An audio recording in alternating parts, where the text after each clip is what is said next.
Good to see you guys again. Hopefully you guys are doing well. In today's video, I want to go over basic budgeting 101, and I just want to go over how to become financially successful. And you don't have to have a ton of money to become financially successful. Anybody can do it. It just takes discipline. Being financially free and financially successful has nothing to do with your salary, specifically how much you earn. You're not trying to compare your salary with somebody else.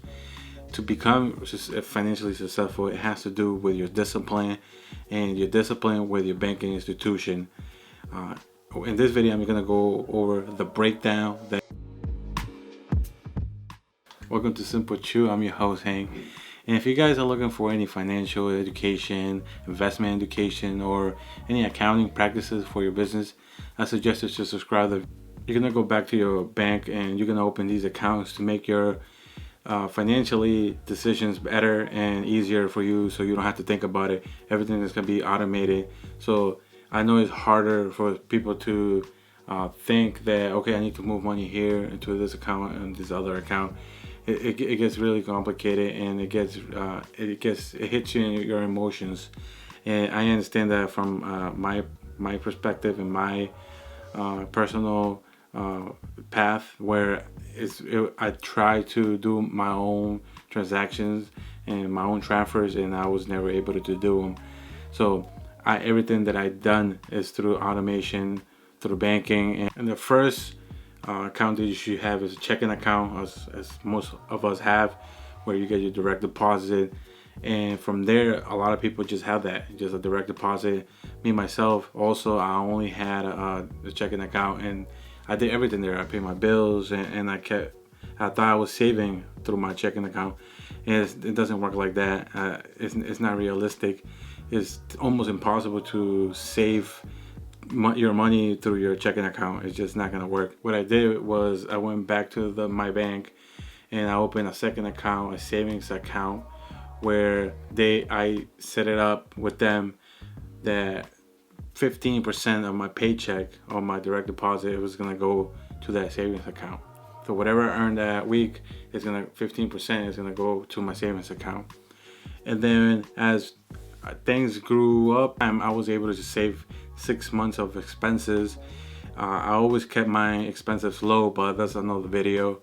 But for this video, saving 15% of your salary a week is you're gonna become successful on saving at least 6 months. It's always been recommended to save at least 6 months of expenses, just in case of something happens to you, to your family. The economy, you never know what can happen, so it's always recommended. After having 6 months of expenses saved and having my safety net, I decided to open an investment account. And from my investment account, I moved the 15% that I was putting on my savings account to my investment account. So now every time I get paid every week, 15% of that, it goes to my investment account, and I'm putting my investment account to work with different kinds of investment that I'm not gonna go over through this video. I might go over in the next video for you guys, so you can understand where I'm putting my money.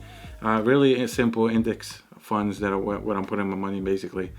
And then I just let that grow for now, and I'm just letting it grow and grow and grow until I need that money. The crazier thing is, because of investment, it has the aspect of compound interest. My investment account is actually growing faster than my savings account ever was able to be grown. It took me longer to save the same amount of money on my savings than on my investment, and I think that's just an amazing thing that could happen to anybody who is trying to be financially free. And guys, in this stage of my life, that's where I'm at right now. I still put 15% every time I get paid to my investment account, and I just see it grow and grow and grow until this is an emergency where I need the money.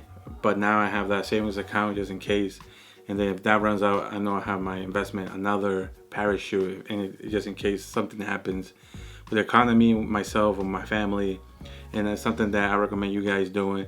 It was super easy to do. You just go to your bank and you just tell them what you want to do, and they're really good at it. They understand what you're trying to do, and they love opening accounts, so it shouldn't be that difficult for you guys to do. The hardest part is the discipline, where You want to be disciplined on putting that 15% on your savings, and then just leaving that money in your savings accounts alone, not don't even look at it. Just let it grow, and then once it grows to a 6 months safety net, move it to your investments. That's that next initiation that you're trying to accomplish, and then it's uphill after that, and you're just cruising, and then after a while you can live out of your investments. Thank you guys for watching, and always remember, keep it simple.